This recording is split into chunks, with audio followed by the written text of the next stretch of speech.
Boa noite. É um grande desafio sempre para nós,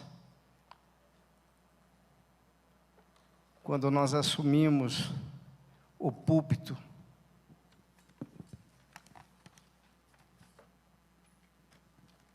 Talvez eu seja o mais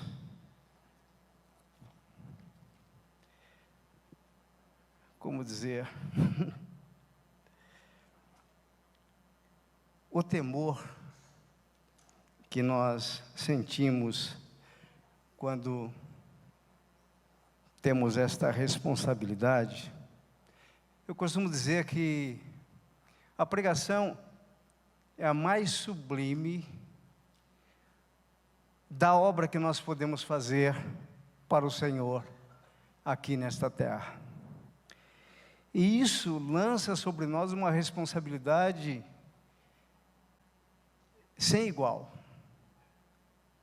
E eu creio que se nós não tivéssemos essa responsabilidade, esse peso, a pregação não teria tanto valor. E eu estou chegando aqui então com temor e tremor, e vamos orar a Deus para que Ele nos fale, usando-me como um vaso, como um instrumento para a glória dEle. Pai, aqui estamos como fruto de um chamado, e nós dependemos do Senhor. Por isso, ó Espírito Santo, ilumina a Tua palavra e abre o nosso entendimento, para que através dela possamos nos dobrar e nos render ao Senhor. Ministra agora a todos nós, em nome de Jesus, amém. Muito bem, nós temos um tema para ser tratado, e o tema é a suficiência de Cristo. Temos um texto em Colossenses capítulo 1, de 13 a 23, e nós queremos então expor de uma forma mais fiel possível esse texto da palavra de Deus. Se você der uma olhadinha na carta aos Colossenses, fica claro que o autor da carta foi o apóstolo Paulo. E nós temos mais informações. Por exemplo, Paulo escreveu essa carta no ano 60 depois de Cristo. Veja, Jesus, ele ascendeu aos céus por volta do ano 30. Então, 30 anos depois, isso é importante você ter isso em mente, 30 anos depois, Paulo está escrevendo essa carta aos Colossenses. E esta é uma das cartas da prisão. Colossenses foi escrita, então, quando Paulo estava preso em Roma, da mesma forma que Filipenses foi uma carta que Paulo escreveu quando estava preso também em Roma. O pastor da igreja de Colossenses foi Epáfras. Aí em Colossenses 1,7 você vê isso. Ele foi o pastor, o fundador, o dirigente daquela igreja. E ele então, como pastor, teve dificuldades. Assim como os pastores de igrejas locais enfrentam certas dificuldades. E aqui nós vamos encontrar então o motivo da carta de Paulo aos Colossenses. E o motivo principal pelo qual Paulo escreveu aos Colossenses foi problemas sérios de heresias, chamadas de heresias de Colossos. É interessante que as demais igrejas tinham certas heresias que penetraram na igreja, mas a de Colossos, alguém já disse que era um balaio de gato. Ou seja, a quantidade de heresias que entraram ali e se mesclaram no meio do cristianismo era muito grande. Então, Epáfras procurou Paulo e disse: olha, eu estou numa situação em que eu não estou conseguindo mais resolver os problemas da igreja.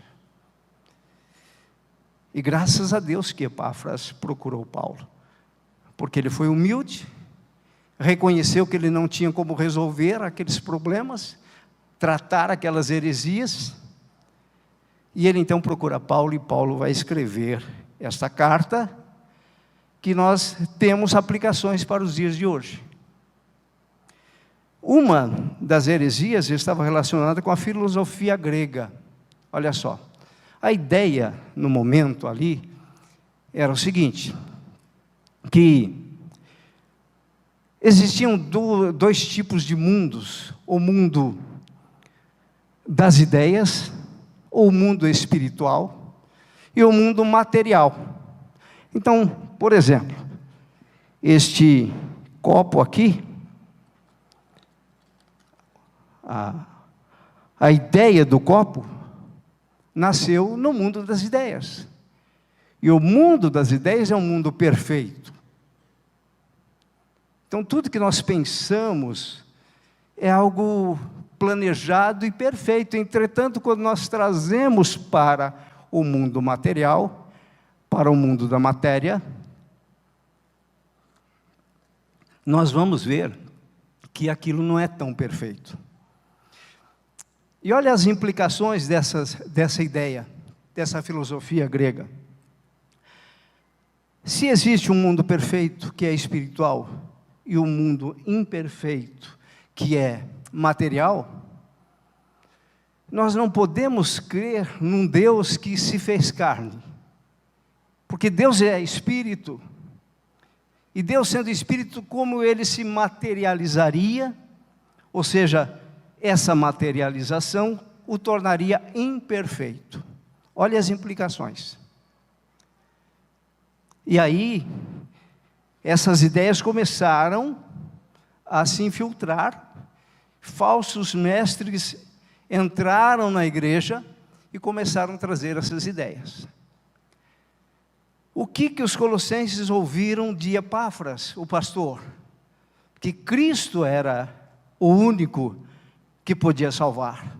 Agora imagine a situação, eles entraram debaixo dessas ideias, eles foram influenciados por essas ideias, e eles começam a questionar, mas então como podemos afirmar que Jesus é Deus? Porque nós sabemos que Jesus veio, ele encarnou-se e se tornou como um de nós. E não é claro, então, não é lógico que Jesus seja Deus. Porque a partir do momento que o espiritual se transformou em material, há uma imperfeição em Cristo. Olha o problema. Um outro problema que estava acontecendo, que se infiltrou muito forte na igreja de Colossos, e isso aconteceu também nas demais igrejas, foi o judaísmo. E isso é compreensível, porque ano 30, ou melhor, ano 60, é 30 anos depois da ascensão de Jesus. Então, o cristianismo era muito recente.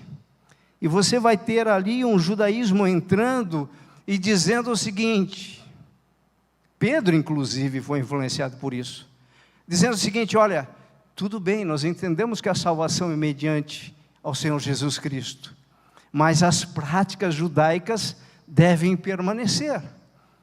Festas, cerimônias, lá na carta aos Gálatas, Pedro teve que relutar, Paulo teve que trabalhar fortemente com ele, para ele não circuncidar todo mundo. Então, para eles, o judaísmo não poderia ser descartado. Era um período, então, de transição entre judaísmo e cristianismo, de antiga lei, de Antigo Testamento, para o Novo Testamento. Então, eles ainda estavam escravizados ao judaísmo. O autor da carta aos Hebreus também teve que trabalhar essa questão, para mostrar que Cristo era superior a Moisés, que Cristo era superior aos profetas, e que Deus estava nos falando agora através de Jesus. Então, o judaísmo, segunda heresia, e também uma outra heresia que pegou muito forte, que é bastante convincente, era o ascetismo religioso. O que é isso? Uma pessoa asceta, não asceta, tudo bem? Asceta, depois vocês procurem lá o significado da palavra. O asceta, ele abria mão de prazeres com vistas a se aproximar mais espiritualmente de Deus. Então, muitos ascetas não se casavam, porque a junção de corpos trazia o prazer sexual. Muitos ascetas se privavam de alimentação. Por exemplo, o pudim gourmet, naquela época, não venderia um. Porque é muito bom comer um pudim, vocês sabem disso. E eles se privavam desses prazeres da alimentação, do casamento. Eles cultivavam até uma vida piedosa e de oração. Mas o que estava na mente deles? Que através dessas práticas, eles conseguiam agradar a Deus e ter os favores de Deus operando na vida deles. Isso é chamado de ascetismo religioso. E Paulo vai dizer, no capítulo 2, que nós não vamos entrar hoje, que essas práticas, elas não têm valor nenhum contra a sensualidade. Então, parece algo benéfico, mas, na verdade, Paulo diz que essa não é a forma de nós alcançarmos o favor de Deus. Por isso que a carta toda, ela vai mostrar que só existe uma forma do homem se aproximar de Deus e Deus o aceitá-lo. E essa forma é mediante o seu Filho Jesus Cristo. Por isso, Cristo é suficiente. Então, Cristo é a resposta para a filosofia grega. Cristo é a resposta para o judaísmo. Cristo é a resposta para o ascetismo religioso. Com isso, nós não estamos dizendo aqui, importante ficar claro, que a oração não é importante, que a devocional não é importante, que a prática dos meios religiosos e a penitência não é importante. O que Paulo está condenando é o fazer isso, achando que esse é o meio de nós alcançarmos o favor de Deus. Não é. Muito bem.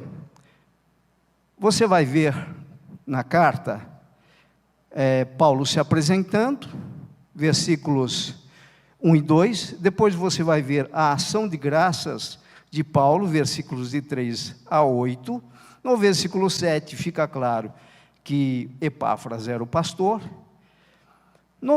dos versículos 9 ao versículo 12, vai destacar a questão da oração de Paulo pelos colossenses. E dentro da oração de Paulo, ele vai dizer o seguinte: eu estou pedindo a Deus que vocês transbordeis, lá no versículo 9, do pleno conhecimento da sua vontade. Do pleno conhecimento da vontade de Deus.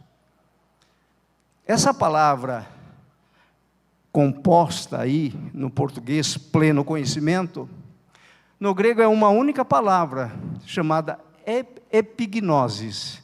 Gnosis é de conhecimento. Então veja que Paulo vai usar a mesma linguagem da filosofia grega para mostrar para os colossenses que o pleno conhecimento deveria ser buscado em Deus. Ou seja, a epignosis. O que seria isso? Vamos entender. E aí é bom que a gente possa refletir se o nosso conhecimento de Deus é pleno ou não. Por exemplo, se alguém pergunta para mim: Celso, você conhece a cidade de Campinas? Eu moro aqui há quase 40 anos. Há quase 40 anos. Eu vou dizer, eu conheço. Agora, se alguém chega para mim e fala: você conhece plenamente, com detalhes, inclusive a periferia, Você conhece profundamente a cidade de Campinas? Eu vou dizer que não. Nesses 40 anos, às vezes eu vou para alguns bairros por onde eu nunca passei, parece que é uma outra cidade. Então eu não tenho um conhecimento pleno da cidade de Campinas, entendem isso? Eu tenho um conhecimento o quê? Superficial. Paulo orou para que eles conhecessem profundamente a Deus, porque o conhecimento superficial de Deus não é suficiente. E ele vai ainda dizer o seguinte, no versículo 10, que vocês tenham também o pleno conhecimento de Deus, para que vocês possam frutificar em toda boa obra. Então, sem esse conhecimento profundo de Deus, nós não frutificamos. Então, isso é a introdução da carta. A partir do versículo 13, então, está o texto que nós vamos discorrer agora. Agora, Paulo, então, vocês entenderam o que estava na mente dos colossenses? Filosofia grega, judaísmo, ascetismo religioso, práticas religiosas que para eles Deus se agradaria, tudo isso estava na mente deles. E pode ser que isso aconteça no nosso meio ainda hoje. Aí então, Paulo começa a discorrer algo tremendo. Inclusive nós cantamos aqui hoje. Versículo 13, ele se referindo a Deus, porque até o versículo 12 ele está falando sobre o pleno conhecimento de Deus. Então ele, Deus, nos libertou do império das trevas e nos transportou para o reino do Filho do seu amor. Então, o que Paulo está dizendo aqui? Paulo dividiu os seres humanos em duas categorias aqui. Aqueles que estão debaixo de um império e aqueles que foram transportados do império para o reino. A palavra império aqui é uma palavra que significa autoridade. No grego é a palavra exousia, que significa o seguinte: você tem autoridade e poder para realizar aquilo que você quiser. Olha só. Então, através da filosofia, através da religião, você está debaixo desse império, você ignora a verdadeira fonte de sabedoria que está em Deus. Então, Paulo está dizendo, olha, vocês não estão mais debaixo da filosofia, vocês não estão mais debaixo do judaísmo, é isso que Paulo está dizendo, vocês foram transportados desse império, que vocês achavam que era um local bom, não é? E ele está dizendo aqui império das trevas, as trevas aqui, o sentido é desconhecimento das verdades divinas. E nós sabemos que Satanás opera num campo chamado ignorância. Então, quanto mais nós somos ignorantes, mais nós estamos inseridos debaixo desse império. E nós achamos então que nós podemos agir com base no conhecimento humano.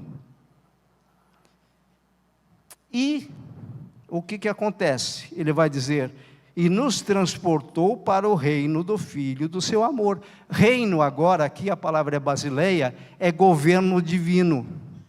Olha o que Paulo está dizendo aos Colossenses. Eles entenderam essa mensagem. Deus tirou vocês dessa condição, desse império das trevas, dessa escuridão, dessa falta de luz, dessa falta de entendimento, e colocou e transportou vocês debaixo do seu reino, do seu governo.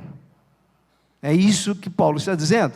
Então nós temos esses dois locais, vamos dizer assim, e aí classifica os seres humanos, ou debaixo do império das trevas, ou debaixo do reino do Filho do seu amor, do seu governo.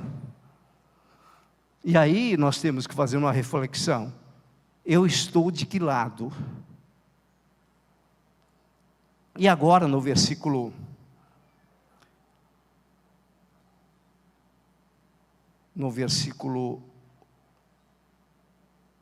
14, ele vai dizer, no qual temos a redenção, a remissão dos pecados. Então nos tirou do império das trevas para o reino do Filho, e ele vai dizer então,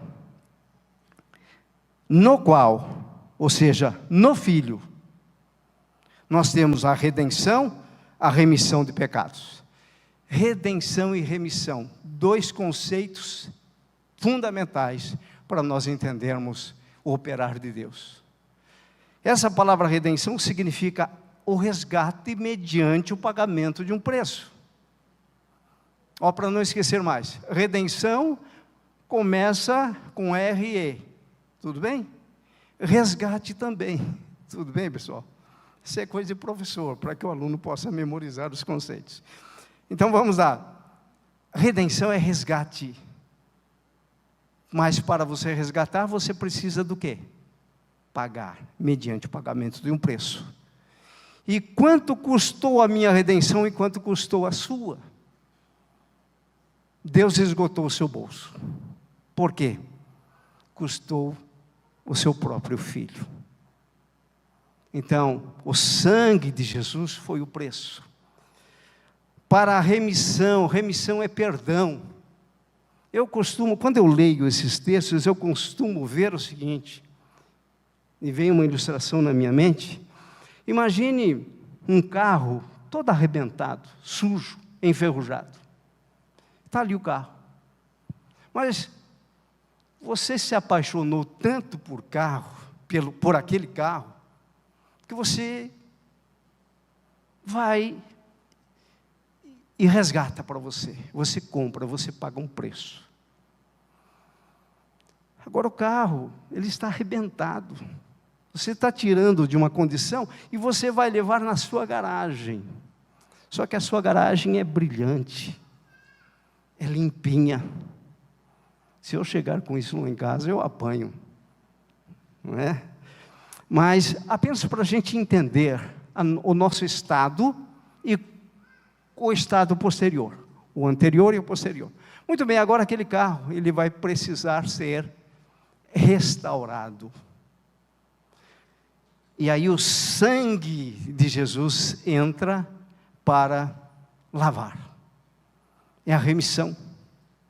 Então agora o proprietário, ele vê aquele carro não mais enferrujado, mas limpo, puro, brilhante, numa condição que jamais um outro proprietário conseguiria realizar. E Deus então, segundo o que Paulo está dizendo, Ele fez isso conosco, Ele nos tirou de um charco de perdição, de pecado, e nos colocou debaixo do seu reinado, do reino do Filho do seu amor.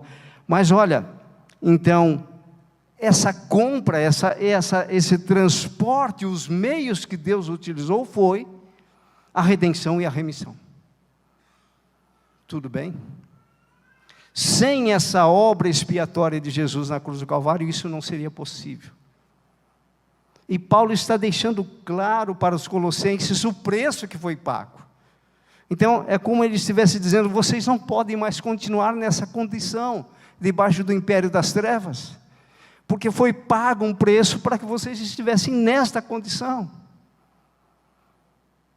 Então, Paulo, ali foi a vela do culto da manhã, da pregação da manhã, que iluminou, através da sua luz, a mente dos colossenses. Agora vejam, na continuação, agora ele vai falar de Jesus, é o que foi cantado hoje. E Paulo poderia fazer um resuminho ali simples, mas ele não fez um resumo simples. Isso aqui, segundo alguns, se tornou numa doxologia, num hino cantado, Cristo. Um hino que exalta a majestade e o poder de Deus. A partir do versículo 10, então, o que nós vamos ter? Paulo apresentando, fugiu aqui o meu esboço, e quando foge o esboço, olha só, não, pode deixar que eu pego, meu irmão, ainda dá para pegar.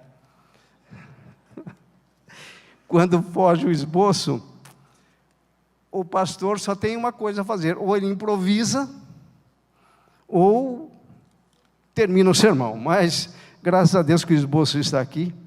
E nós vamos ver então agora, do versículo 15 ao 19, Paulo apresentando a pessoa de Cristo. Lembra, ele disse que a redenção e a remissão foi os meios que Deus utilizou para nos tirar daquela condição. Agora, Paulo vai começar no versículo 15 a discorrer a respeito de quem é o Redentor. Então, quando você quiser colar sobre o Redentor, vai nesses versículos, do versículo então 15 ao 19. Olha só como ele vai descrever. Este quem? Este Jesus que morreu por vocês, que ofereceu a redenção e a remissão dos seus pecados. Não é qualquer pessoa. Ele é a imagem do Deus invisível. E aqui ele começa a combater a filosofia grega. Ele sim se encarnou e a perfeição de Deus continuou nele. Ele é a imagem do Deus invisível. Então aquela ideia de que quando você materializa, você transforma aquilo que é material em coisas impuras, Paulo está dizendo, não, isso não aconteceu com o Redentor. Pelo contrário, este Jesus é a imagem do Deus invisível, e continua, o primogênito de toda a criação. E aqui Paulo não está dizendo que Jesus foi criado, porque quando se estuda a doutrina da Trindade, o que nós encontramos na doutrina da Trindade? 3 pessoas distintas, o Pai, o Filho e o Espírito. E a doutrina vai dizer o seguinte, que o Filho foi eternamente gerado do Pai. Geração é diferente de criação. Todos nós aqui somos criaturas de Deus. Jesus não foi criado, ele foi gerado. Ou seja, a partir do momento que Deus existe, Jesus existe. Então ele e o Pai são um. Então a Trindade, apesar de serem 3 pessoas, nós temos um único Deus. Mas aqui Paulo está destacando essa questão de ser o primogênito de toda a criação, ou seja, ele tem a primazia. É isso que Paulo está dizendo. E aí vem então o que nós cantamos, parte do que nós cantamos, né? Porque essa doxologia ela vai ter continuidade lá na carta aos Romanos. E Paulo vai dizer, pois nele foram criadas todas as coisas, destacando então a pessoa de Jesus. Nos céus, sobre a terra, as visíveis e as invisíveis, olha só, sejam tronos aqui representa reinado, sejam soberanias, só Deus é soberano, quer principados, quer potestades, que são autoridades, que Paulo trata também na carta aos Efésios, capítulo 6,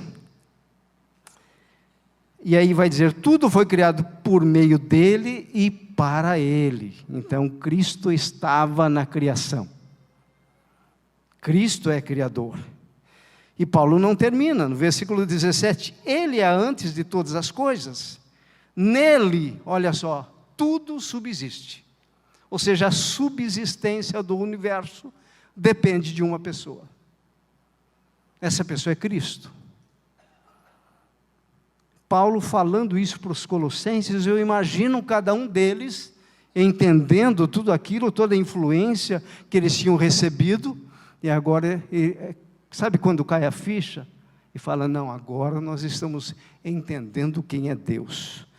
Então, nele tudo subsiste. E Paulo continua dando pancadas fortes, dizendo, ele é a cabeça do corpo da igreja.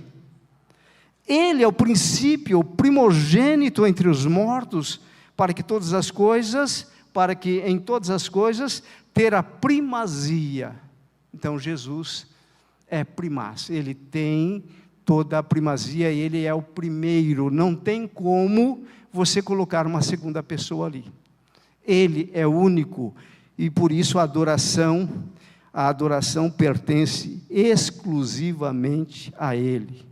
Versículo 19, porque aprove a Deus que nele residisse toda a plenitude. O que significa isso? Essa palavra plenitude aí, a ideia é de um navio totalmente preenchido, inclusive com a sua tripulação. Significa nenhum espaço ficaria naquele navio. A plenitude aí, Paulo está querendo dizer que o preenchimento de Jesus é suficiente ao ponto de nós não precisarmos de intermediários para nos chegarmos a Deus. Porque tinha também uma ideia lá de que se nós agradássemos os anjos, eles intercediam perante Deus para que nós fôssemos aceitos. E aqui Paulo vai dizer o seguinte: porque aprouve a Deus que nele, em Cristo, residisse toda a plenitude. Então não tem espaço para outros deuses, não tem espaço para adoração a anjos, não tem espaços para outros meios de se chegar a Deus, porque de onde nós estamos até Deus, há um preenchimento, e esse preenchimento é Cristo. É o que Paulo está deixando aqui claro nessa plenitude. E a partir do versículo 20, o que nós temos? A abrangência da redenção, que é algo também tremendo. Então o que Paulo está trazendo? Mostrando para os colossenses que filosofias, judaísmo, ascetismo, não é nada perante aquilo que o Redentor realizou. E vai dizer no versículo 20, então, o seguinte: e que havendo feito a paz pelo sangue da sua cruz, por meio dele, reconciliasse consigo mesmo todas as coisas. Olha a abrangência. Precisamos sair daqui entendendo isso. Reconciliou consigo mesmo todas as coisas. E para ficar claro, quer sobre a terra, quer nos céus. Então a plenitude, o preenchimento da pessoa de Cristo foi tão abrangente, e a redenção dele envolveu isso. Paulo está dizendo que o sangue de Jesus agradou plenamente a Deus, ou seja, o sangue de Jesus satisfez plenamente a justiça divina. Não existe outra forma de nós sermos perdoados, de nós sermos justificados, de nós sermos santificados, se não for mediante a reconciliação que ocorreu na cruz do Calvário, se não for mediante a redenção, o resgate, a compra e o pagamento do preço. Paulo estava deixando claro para os colossenses, deixando claro para nós hoje, que não existe outro meio de nós nos achegarmos a Deus, que não seja o próprio Filho. Então a abrangência aqui da redenção envolveu todas as coisas, sobre a terra, quer nos céus, ou seja, quer no universo. Então Deus reconciliou todas as coisas. E nós teremos a plenitude disso tudo no novo céu e na nova terra, conforme Apocalipse capítulo 21. Ali se completa toda a plenitude de Deus. É como se Deus estivesse fazendo o universo novamente para nos colocar ali para toda a eternidade. Tudo obra do seu Filho. Então Jesus não é um redentorzinho qualquer. Jó teve um vislumbre ao dizer: porque eu sei que o meu Redentor vive e que por fim se levantará sobre a terra. Mas Paulo aqui revela, ele vem então como vela, com uma luz incandescente pelo poder do Espírito Santo, e mostra essas verdades para os colossenses. Muito bem, versículo 21 a 22, Paulo vai tratar com os colossenses, dizendo: vocês eram assim, passado, hoje vocês estão assim, presente, e vocês serão assim no futuro. Então, versículos de 21 a 22, o que nós temos aí? Vejam. E vós,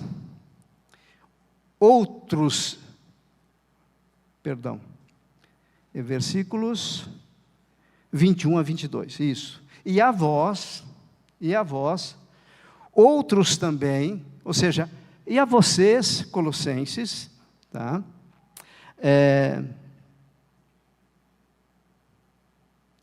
Que outrora é passado, que outrora éreis estranhos e inimigos no entendimento de vossas obras malignas. Então os colossenses também estavam outrora, no passado, nessa condição, debaixo dessa escravidão, debaixo do império das trevas. E aí ele vai dizer: éreis estranhos e inimigos no entendimento pelas vossas obras malignas, porque quem não está debaixo do reino do Filho do seu amor, está na prática de obras malignas. É isso que Paulo está dizendo. Aí no 22, agora porém, ou seja, presente. Então ele está falando de uma igreja que tinha recebido aquela informação, porém estavam ignorantes daquela informação. Agora, porém, vos reconciliou no corpo da sua carne. Continua falando a respeito da abrangência da redenção. Agora, ou seja, no tempo presente, Jesus realizou esta redenção para a vida de vocês, mediante a sua morte, para apresentar-vos, agora vem futuro. E aqui Paulo dá um vislumbre da segunda vinda, para apresentar-vos perante Ele, na segunda vinda, inculpáveis e santos, inculpáveis e irrepreensíveis. Paulo fala na sua primeira carta aos Coríntios, capítulo 15, a respeito da glorificação, que num piscar de olhos seremos glorificados. O que é a glorificação? É a transformação desse corpo corruptível num corpo incorruptível. E é exatamente esse corpo glorificado que vai se encontrar com Jesus nos ares. Então ocorre a glorificação e imediatamente depois o arrebatamento da igreja.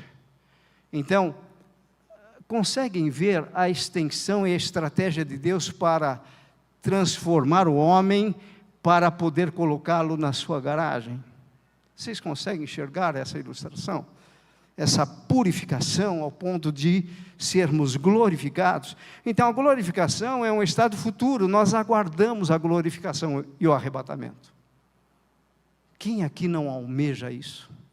Porque, cá entre nós, depois de uma certa idade, nós aí que estamos depois dos 60, eu em dezembro fiz 63 anos, não parece, mas fiz. A gente já começa a pensar, né?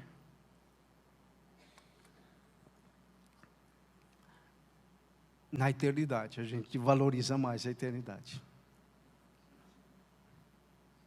Não é? Você vai dando valor às coisas celestiais, e elas começam a tocar no seu coração, e você começa a imaginar novos céus e nova terra, sem choro, sem dor, sem doença. Bom, vou parar, senão serei arrebatado. Então, Paulo trata agora do passado dos colossenses, uma situação que eles estavam, o presente, que era o momento, mas ele trata também a respeito do futuro, como será. Eles serão santos, irrepreensíveis, e também, qual é a outra palavra? Inculpáveis. Então Deus está trabalhando isso em nós. Caminhando para o final. No versículo 23, então, fechando então esta perícope, como diz o Dr. Gilvano, é um parágrafo escolhido, recortado do texto para ser trabalhado, isso é uma perícope. No versículo 23, então, ele vai dizer a condição para nós permanecermos nisto. Nisto o quê? No reino do Filho do seu amor.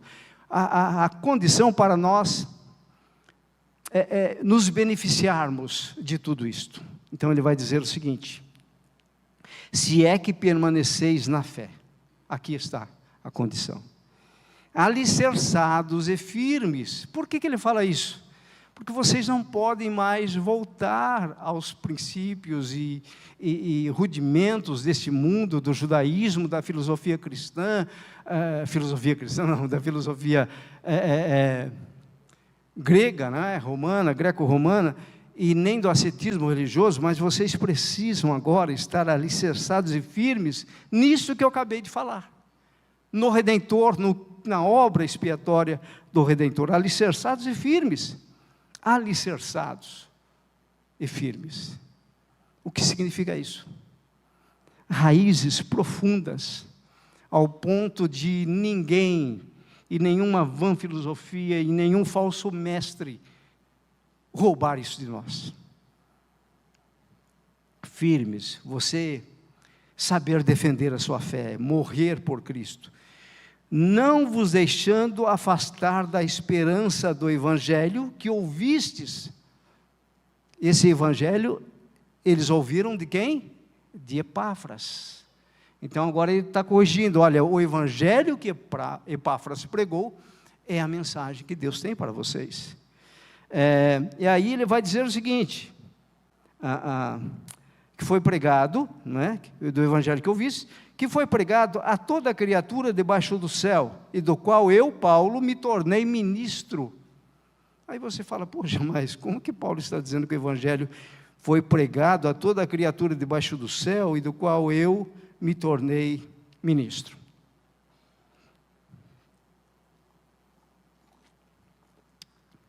Quando a gente estuda inspiração divina nas Escrituras, como Deus inspirou as Escrituras pelo Espírito Santo, e como Ele moveu homens para escrever as Escrituras inspiradas, a beleza está que Deus não mexe no conhecimento do homem. O que eu estou querendo dizer isso? Lá em Levítico, Moisés diz que morcego era ave. E aí você fala, está vendo? Contradição na Bíblia. Hoje nós sabemos que morcego é o quê? Um aracnídeo? Não, morcego é um mamífero. Tudo bem? Mas voa. Para o escritor, na observação dele, ele via aquele animal voando e uma ave voando, então ele tratou como ave. O Espírito Santo não chegou no ouvido dele para dar uma aula de zoologia. Entendem isso? Quando eu falo a redondeza da terra, é a luz do observador. O observador fala, não, a terra é plana. Mas hoje a ciência mostra que não é. Entendem isso? Então nós temos que ter uma visão dentro da pedagogia, é uma visão multidisciplinar das coisas, para a gente poder analisar. E aí ele vai dizer o seguinte, olha, de toda criatura debaixo do céu, do qual eu, Paulo, me tornei ministro. Quando Paulo olhava para o mundo, o que ele via? A região que ele percorreu. Paulo sabia que o planeta Terra tinha América do Sul, América do Norte, Europa. Ele estava na Ásia, ele estava na Ásia Menor, Macedônia. Paulo pregou por toda aquela região. Então, na mentalidade de Paulo, o Evangelho foi pregado a toda criatura. Agora, se houvesse o Google, sabe aquela ferramenta do Google que mostra o planeta Terra todo, Paulo ia dizer, não, lá naquela região eu não cheguei ainda. Mas ele visualizava a Macedônia, a Ásia Menor, até Roma. Então, para ele, os confins da terra estava ali, e ele, então, estava satisfeito. Mas nós sabemos que o Evangelho precisa ser pregado a toda criatura. Jesus vai dizer o seguinte, que no seu sermão escatológico, que só virá o fim quando esse evangelho for pregado a toda a criatura. Então, finalizando, a condição para a permanência nessa condição de ter sido transportado do império das trevas para o reino do Filho do seu amor, é crer nisso tudo que Paulo falou, ou seja, a condição é a fé. Muito bem, conclusão, vamos concluir. Da mesma forma que no primeiro século, falsos mestres introduziam heresias na igreja, hoje também. Porém, os meios são diferentes. Os meios são diferentes. Hoje, nós não temos falsos mestres penetrando aqui no meio da igreja Ágape, assumindo o púlpito e ensinando para vocês. Nossos pastores são muito responsáveis. Nosso pastor presidente é um estudioso da palavra de Deus. Então, o que se procura aqui é ensinar a verdade. Mas nós temos redes sociais. Conhecem redes sociais? Nós temos Instagram, Facebook e principalmente YouTube. Se você pesquisa, por exemplo, no YouTube a respeito de inferno, você vai ver alguém defendendo que o inferno é algo literal, que existe. E outros vão dizendo, não, o inferno é algo simbólico. Não é justo Deus punir alguém por toda a eternidade, alguém que pecou durante 30 anos, 40 anos, 50 anos, morreu e aí Deus condena por toda a eternidade, e você começa a concordar com o cara. Assim como eles começaram a concordar com a filosofia grega, que era impossível Jesus ser Deus encarnado. Então hoje nós temos um perigo muito maior. Por isso, igreja, vocês precisam estar apoiados nas doutrinas dos apóstolos que são pregadas aqui. A igreja de Jerusalém, ela está descrita lá em Atos, capítulo 2, de 42 a 47, a primeira característica dela, permaneciam na doutrina dos apóstolos. Então, se você vir um conteúdo que é duvidoso, procure os seus pastores, para que ele possa te orientar. Se for um assunto realmente com base bíblica e teológica, tudo bem. Senão, nós vamos ter que desprezar. Então, aprendam com esta lição que Paulo passou para os colossenses, para que eles pudessem, então, não cair nas vãs filosofias daquela época. E qual a aplicação que nós teríamos para nós aqui, nos dias de hoje? Porque Paulo falou isso no ano 60, nós estamos em 2024. Aplicação para nós. Agora aqui, eu fazendo uma reflexão na minha vida e você também. Reconhecemos que fomos transportados de um estado para outro, do império das trevas para o reino do Filho do seu amor. Reconhecemos isso? 2, entendemos a importância da necessidade da redenção e da remissão? Ou nem sabíamos esse conceito? Veja, quando nós não sabemos um conceito, nós estamos debaixo da ignorância. Daí a necessidade de se estudar a palavra, de se debruçar perante ela. Não é só para o pastor estudar, é para a membresia. Hoje nós temos ferramentas que nos auxiliam no estudo. Ou seja, temos esse reconhecimento dessa importância e da necessidade da redenção e da remissão. Terceira reflexão aqui. Conheço plenamente o Redentor? A minha resposta é: estou procurando conhecê-lo. Ainda não tenho conhecimento pleno. Mas a nossa atitude deve ser como a de Paulo: eu prossigo para o alvo. Ele é a perfeição. Eu prossigo, eu ainda estou muito aquém. Quarto ponto, tenho noção da abrangência da redenção?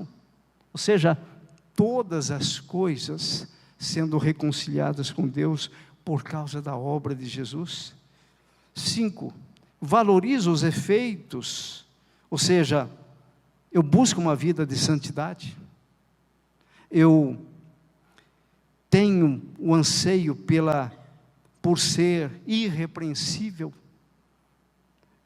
de ser irreprovável. Não estamos nesse nível, mas que hoje nós possamos buscar isso, santificação, valorizar a santificação, ou seja, sermos separados daquilo que o mundo nos oferece, separação total, isso é santificação, ser irrepreensível. 6, entendi que a fé é a condição de permanência debaixo do reino do Filho do seu amor, dessa novo padrão de vida.